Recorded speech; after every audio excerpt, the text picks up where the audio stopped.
So magandang umaga mga ka-nature. So ito guys ang ating dalawang flower horn. So unang araw ng pag-groom natin sa kanila para magkaroon sila ng flower sa ulo.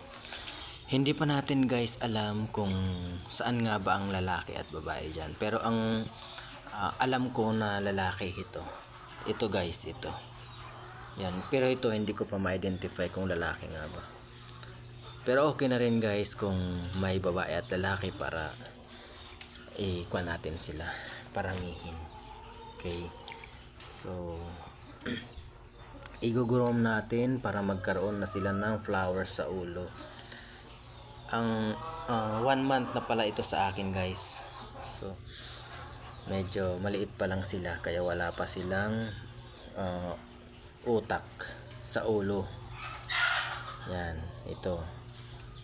Kailangan nating i-groom para magkaroon na sila ng utak sa ulo, yung parang flower. Pero ang feel ko rin naman kitty guys, babae ito.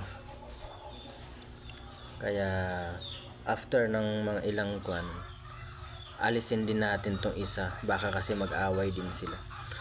Para kasing beta ang mga flower horn guys, gusto nila mag-isa lang sila. Matatapang tong mga to. Kapwa din nila, inaaway nila. Yan. Pero ang palatandaan kasi guys kapag pag babae at lalaki ang flower horn ay mahaba ang sungo ng babae. Tapos yung lalaki is maikli. Kaya parang lalaki naman lahat pero hindi ko sure guys. Hindi sure guys kung lalaki at babae nga ba to. So malalaman natin after a month guys kasi i-groom na natin sila. So hanggang dito na lang guys. Good morning and happy Tuesday sa ating lahat.